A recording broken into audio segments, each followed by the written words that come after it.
I think everybody was doing it before this thing called hip-hop. And most of us were listening to rock and funk. It was like funk, mostly funk stuff. So hip-hop was derived from a lot of what we saw on the television, from James Brown, Isaac Hayes, you know, Sly and the Family Stone, and just the funk thing. On TV, we had a show called Soul Train. But for us in the Bronx and Manhattan, uptown, we created our own scene. It was a movement that transformed our lives completely.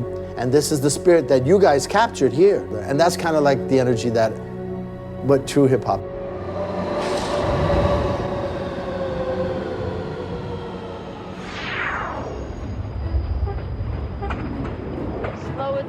A nossa história se mistura com a cultura hip-hop e seus 4 elementos. E foi formada por diferentes gerações de artistas que vieram da rua. Nada se constrói sozinho. E essa união é o que fortifica e que mantém o hip-hop vivo.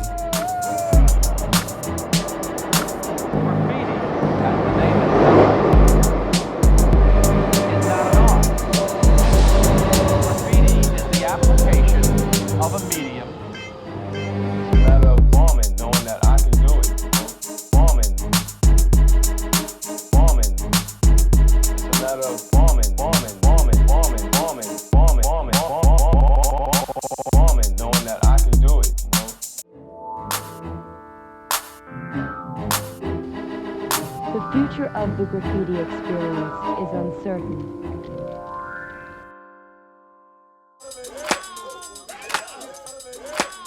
July 84, Beat Street in the Cine. Then everybody understand what was that.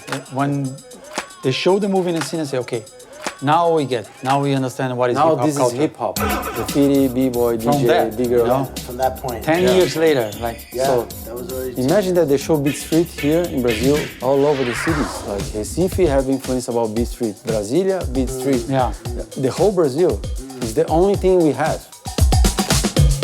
It's interesting to see your take on it because you were not there, but if you were from New York at the time, you would look at this movie and go, oh, hell no. This is not reality. Because it's not like a Hollywood thing. But Had to do it, yeah. Yeah. When it comes to us, we're portrayed as clowns, as nice little silly boys who dance and like little monkeys that jump around. Oh, how cute the B-boys.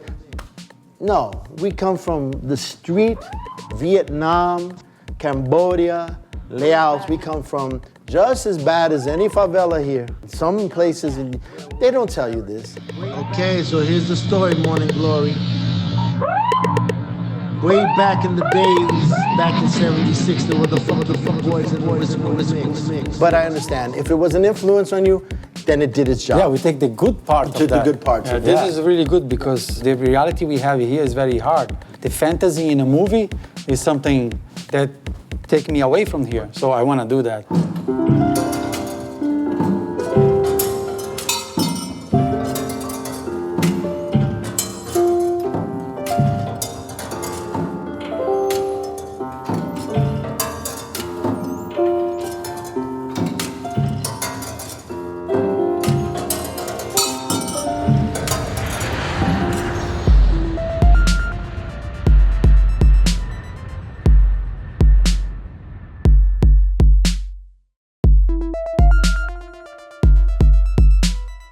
A gente acredita que o grafite, na nossa vida, ele serviu como um portal de você aprender a transitar pela cidade, aprender a respeitar as pessoas, a valorizar as pessoas, a dividir com as pessoas.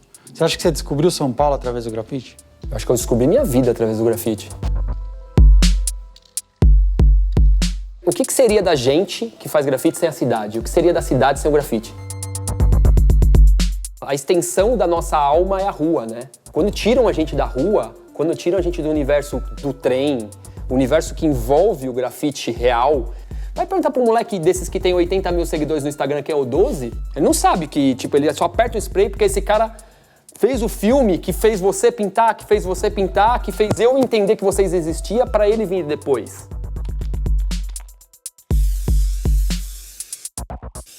Naquele momento do Beat Street foi a certeza. Independente de não existir um mercado, um futuro para o grafite, ali foi a certeza de que era o que eu queria. E a partir dali, enfim, a gente está aqui hoje aí 30 e tralalá anos depois.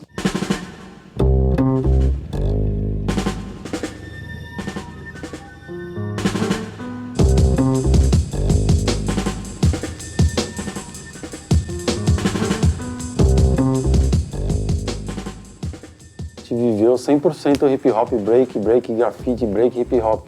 A gente nem sabia o que era hip hop, né? Mas quem era break, não tinha que ouvir rock, não tinha que ouvir reggae, não tinha que ouvir outras coisas. E essa mentalidade vai mudando conforme você vai adquirindo conhecimento com outros DJs, né? Tipo assim, não, você tem que ouvir tudo. Opa, como assim? Ou eu sou do break, mas eu tenho que ouvir tudo. Mas eu acho que isso era mais no centro, né? Porque no bairro... Era mais no centro. No bairro onde eu morava, por exemplo, era tudo junto. Tinha hippie, tinha headbanger, que eram os caras que curtiam rock cabelão, que vestia só de preto, tinha os punk, tinha os careca, que andava junto com toda essa galera. A galera que curtia funk, break e essa parte mais do rap. Quando a gente conheceu vocês, a gente viu que, peraí, a gente não tá sozinho nessa nave espacial aqui na São Bento, não. Tem mais gente fora daqui fazendo a mesma coisa. E os caras estão andando de skate, estão fazendo um grafite lá no Cambuci. A gente falou, como assim? Primeiro que não tem skatista no Cambuci, a gente nunca tinha visto ninguém andar de skate no Cambuci. Falou, vamos lá ver quem que é esses caras aí, mano. Dá um pau nesses Era, malucos foi aí. bem isso, assim, vamos lá levar uma pros caras. Mas o que chamou a atenção quando a gente chegou lá é duas coisas. Uma, o fato de vocês terem vindo do universo de skate, de serem de outro bairro, não serem do nosso bairro, e o estilo, meu. A gente viu o trabalho do Espeto e falou, meu, que esse cara já tem um estilo? Mas você sempre focou nisso, né, Espeto? Você nunca trabalhou de outra coisa a não ser desenho. A questão é assim, eu sou caçula e meus irmãos já são artistas, então desde pequeno eu já vinha com uma instrução. Então a gente começa a pintar em 85 em diante, que é o final da ditadura militar. Então a gente ouvia nossos pais, você não pode fazer isso. Quando isso acaba, vem uma sensação no Brasil de você pode ser você mesmo. Então vamos ser nós mesmos. E você, Binho, quando foi que você teve a primeira impressão de que o grafite te chamou a atenção, assim? Na época, o fato de você andar de skate, você já era um rebelde.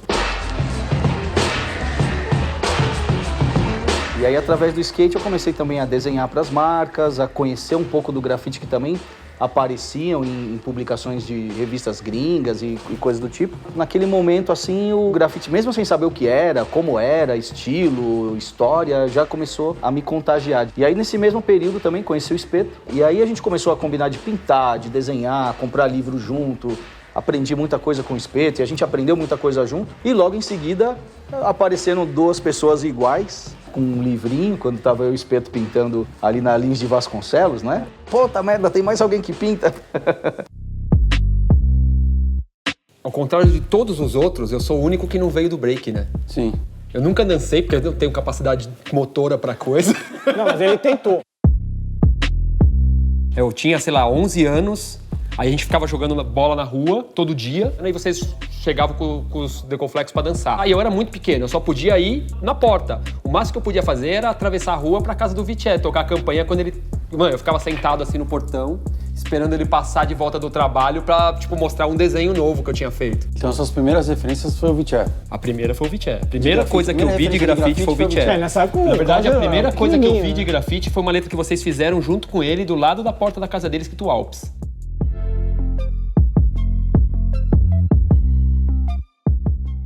Ô, Viché, quando é que você teve o primeiro contato com o hip hop na sua vida? Eu tinha, acho que uns 14 para 15 anos, acho que foi em 83, e basicamente foi tipo de vídeo de TV mesmo. Ia para um lugar também lá no Ibirapuera, que até eu conheci o Nelson, foi a primeira vez que eu vi o Nelson, que é um lugar chamado Fantasy, que era do caramba esse lugar. Puta, você foi na Fantasy? Foi no Fantasy. Puta, a gente não foi, meu. Vocês perderam. Era um lugar... Perderam uma. E eu sabia fazer nada nessa época, eu sabia fazer um moonwalk, ele fazia uns passinhos por em cima, bem simples, luvinha, óculos, aquele óculos pá, e é isso. Eu gosto de comparar esse lance a tipo uma batida xamânica, assim. O lance da batida do hip hop, assim. É um lance que é um lance do coração, é uma batida, um ritmo, e bum, e você riscar, e você tentar fazer alguma coisa ali, e desenhar. Sabe a batida que o Viché fala? A letra, pra mim, é essa batida, ela sai do sangue, assim, ó. A letra você faz pra quem faz grafite. E você vai ser julgado, ou você é bom ou você é ruim. Quando eu penso em letra, arrepia, assim. Nessa época, onde estava todo mundo pintando as letras, o Viché tinha um trabalho paralelo a isso de pintar um olho branco com contorno preto onde ele chorava sangue. Acho que os olhos é uma coisa muito antiga. Os gregos, a galera, egípcio, todo mundo fazia essa vibe. E lá dentro, cara, você tá aqui por alguma coisa, mano. Você não vai levar nada dessa vibe aqui. Então usa esse momento que você tá aqui pra fazer alguma coisa. E na verdade, também gera essa consciência em você mesmo, né? Você fala, cara, é como se você comece a ver melhor mesmo. Limpar a lente da sua terceira visão. Aí vem o olho de novo, né? Era uma época que pra nós, assim, eu, Otávio e o Viché, a gente tinha sede de informação, né, Viché? A gente queria tudo que a gente podia ter de informação e dividir isso com as pessoas. E aí a gente ficou entendendo melhor do que acontecia na Europa, porque até então, a tua mãe é da Espanha, né? Sim. Espanhola. E ela ia muito pra Espanha e ela que trouxe as primeiras revistas pra nós de grafite, né, Viché? Minha mãe trouxe umas revistas, pode crer. E aí ali a gente tinha, aquilo ali é muito precioso, depois dos livros, Pequena Arte, Saber o é Arte, era o que estava acontecendo nos anos 90, eram as revistas. A gente era muito inseguro, querendo se afirmar. Isso é normal do jovem. Eu quero fazer alguma coisa, mas eu não sei direito, ainda não tenho informação direito sobre o que é, a gente não sabia. E você, Tinho, quem que eram suas influências no começo, assim? Antes do grafite mesmo, era Marvel maníaco, assim.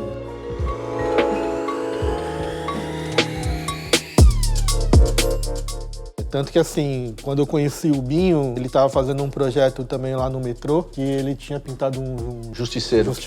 E foi muito legal, porque o Justiceiro era da Marvel e tal. Eu tava jogando bola na minha rua e uns amigos meus viram vocês pintando. Eles sabiam que eu pintava. Eles falaram, ô Tinho, tem uns moleque fazendo grafite lá embaixo. Legal, né? Ao contrário, né? A gente que foi na área dele pintar. Aí eu falei assim, como assim? Aí quando eu cheguei lá, mano, vi aquelas letras lá, eu falei, caralho, mano, os caras pintam pra caralho.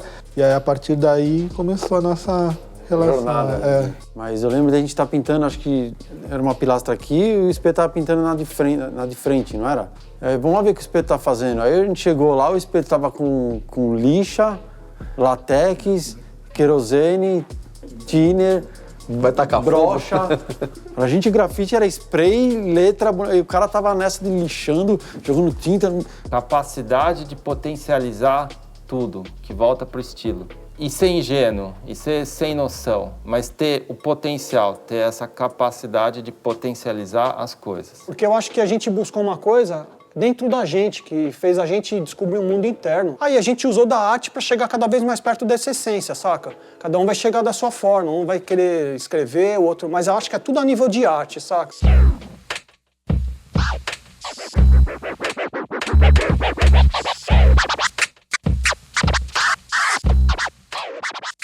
Agora, o DJ teve uma cena muito boa assim, que entre 87 a 97, todo mundo era DJ, cara. Você analisar, a gente chega nos anos 2000 com um monte de casa noturna e o Brasil, cara, principalmente São Paulo e Rio de Janeiro, já é estudado. Chegou um lugar que esse cara comparava a Ibiza, porque era festa de segunda a segunda. Quem lembra disso? Pode crer. Você lembra disso? Pode crer, Você lembra disso?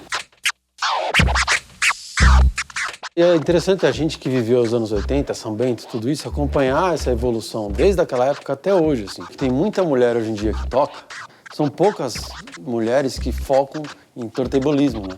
E ela gosta, hein? Então. Ela gosta. Fala um pouco disso aí. Por que você se especializou nisso? Porque no início era muito estranho, os olhares masculinos.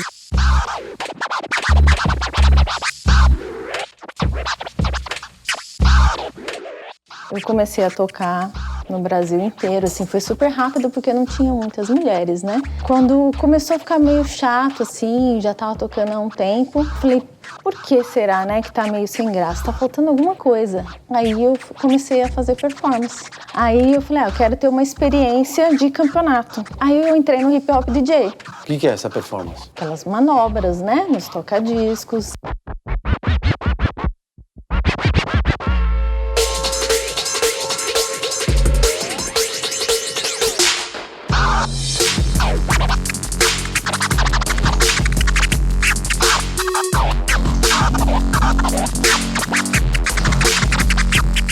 Então você poder criar sons, não só mixar, né? Então eu queria inventar coisas em cima. E em 2004, que foi lá no Sesc Pompeia, né?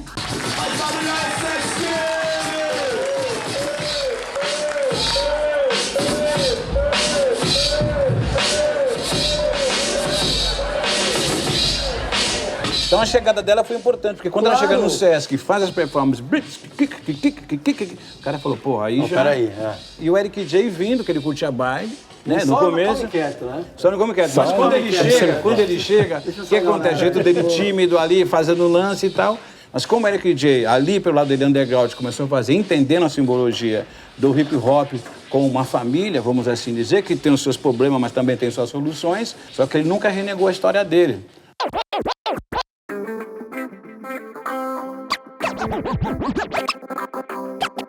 Hands, everybody, if you got what it takes. I'm Eric J. And I want you to know that these are the words. I want everybody in the house to say,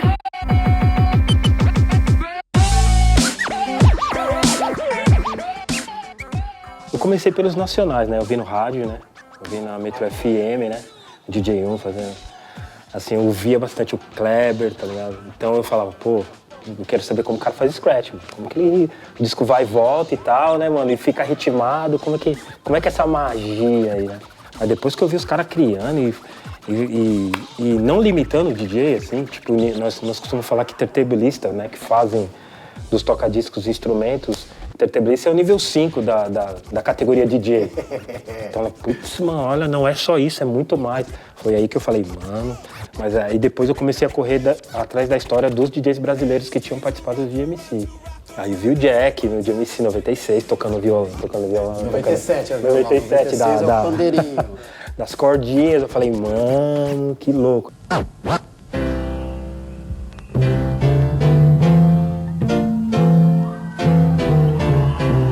Eu era viciada numa rádio comunitária lá de Pirituba.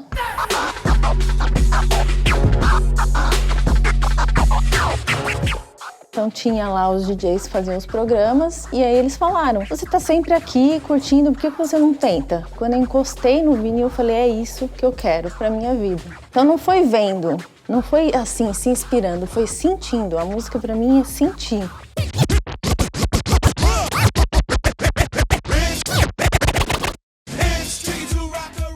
O que hoje faz com que você tenha que treinar, tem que ficar melhor que tal pessoa, eu tenho que criar uma parada nova? O que te motiva a fazer isso? Eu entrei a primeira vez no DMC na Vota, foi em 2008, só que em 2009 eu fui ganhar, né? Qual que é a categoria que você treina? Tinha 3 categorias no DMC. Solo, batalha pela supremacia e tinha o time, né? Explica só um pouquinho resumido o que é cada um. Batalha de time, você pode ir de 2 a 4 DJs. Batalha pela supremacia é tipo você contra o cara, 1 minuto e meio, 2 rounds. E o solo é o de 6 minutos, né? Que aí o Rony falou comigo, mano, disputa uma categoria só, você fica disputando as 3 categorias, você vai... E é muita informação, né? Então eu falei, beleza. Peguei um espelho, pus perto dos tocadiscos, né, e tal. E fui trabalhando isso comigo. Fui vendo vídeos dos americanos de autoestima e tal, pra me ajudar, porque eu era tímido e eu tinha vergonha de olhar pro cara e batalhar com ele de frente. Aí eu me dediquei a uma categoria só, eu ganhei, tá ligado? Eu falei, putz, era isso mesmo que o Rony tava falando.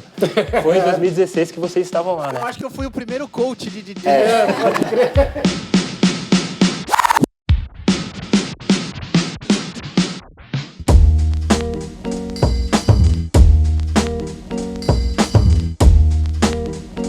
Today I want to be a DJ because everyone's a DJ. Remember when everybody wanted to be a DJ? Yeah. And then everybody wanted to be a graffiti artist, you know, this is like, and then those who could not hang out for more than a month are gone. But that's good because it weeds out the people who are not really true to it. The people who really want it, you gotta want it. And if you wanna be a B-boy, you gotta really want it because there's no money involved, there's no fame and fortune in it. And painting, come on, how many painters there are starving in this world? How many writers? You gotta want it, you gotta bleed for it. What is hip-hop for you? Hip-hop is life, ever-changing evolution of creativity that's unbound, unbridled. There's no rules. I don't know what it is now because it's changed so much in so many directions. And here you even have ballet funky, which is like, that's a whole nother categorization of something that came from electronic and funk and hip-hop.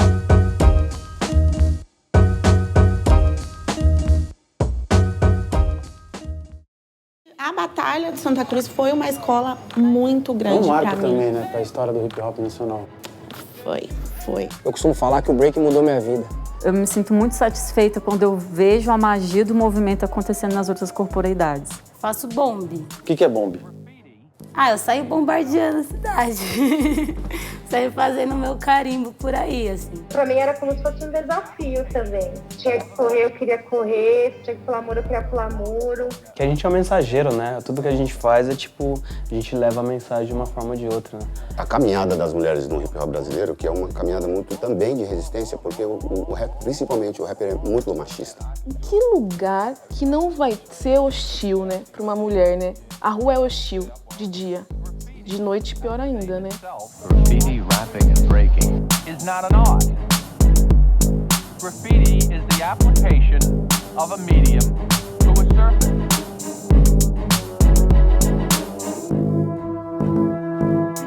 All these other people who don't write, they're excluded. I don't care about them. They don't matter to me. It's for us. Graffiti, as the name itself, it's for us. It's for us. Is not an art. Graffiti is the application of a medium to a surface. It's a matter of bombing, knowing that I can do it. You know? Bombing, knowing that I can do it.